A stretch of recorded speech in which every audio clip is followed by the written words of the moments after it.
Living in Vancouver, where there are not a lot of black performers, the struggles that people of color had to endure back in the 60s is something that people seem to forget.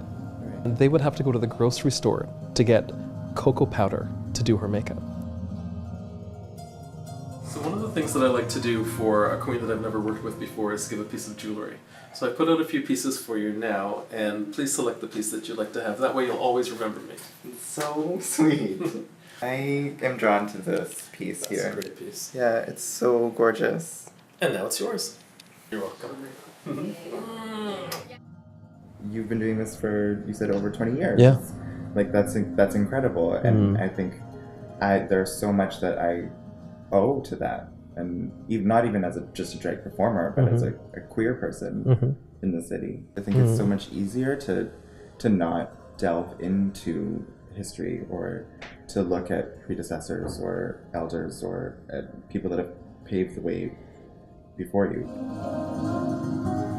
How can you really know your culture and yourself if you don't know where it came from? Where it came from, yeah. So we're in the West End. I don't remember even the last time I was in the West End, so many things are changing within the queer community. But Jen, you and I were having a conversation about wanting to retrace our queer history. Yeah, excited to go check out the queer archives.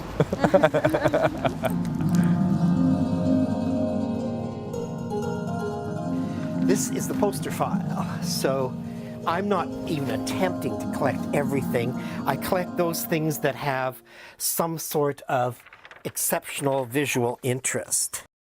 I'm 71 years old. I went to university in the University of Alberta in the mid-60s when the universities were burning. And there was the civil rights movement in the States, the women's movement. People were demonstrating and they were spending their evenings making picket signs, and they were having rap sessions, and they were writing manifestos. There was just this fertile activity and this huge sense, onrushing sense of hope that we were going to change the world somehow.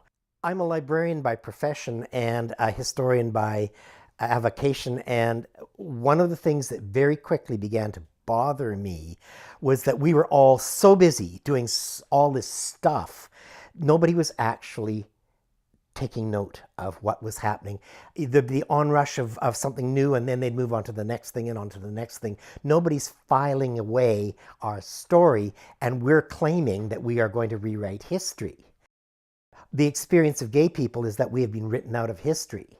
My responsibility as an archivist is not to decide you're in and you're out. And it isn't legitimate for gay archives to be writing other people out of history.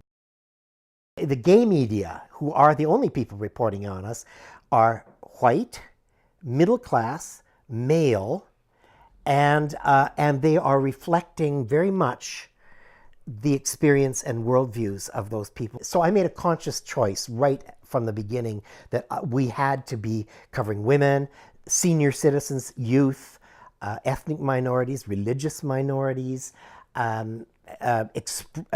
alternate expressions of sexuality, so that where materials are generated and where activity is occurring and where organizations are being found, that that's being brought into the archives so that the story is fuller than just white, middle-class gay men.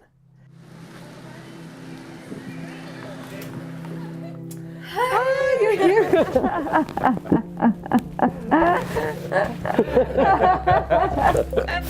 I grabbed you. Yeah, you did. So I think for me, why history became so important is that I didn't see myself in the history of queers here in Vancouver. It stopped me coming out because by thinking the erasure of queers of color and Indigenous queers from history made me believe that you had to be white and Western to be queer. It was an explosion of queers of color producing work about themselves, right? The importance of history and reclaiming it and telling it and talking about it and learning it for ourselves is to find a place in it, to reflect what actually really existed before in order for us to then reclaim ways of being queer that are not confined to being white and Western, right? Or in any particular box, right? We've had a long history of queer of color organizing. It's been there. Just because the mainstream queer community hasn't recorded that history does not mean it wasn't here.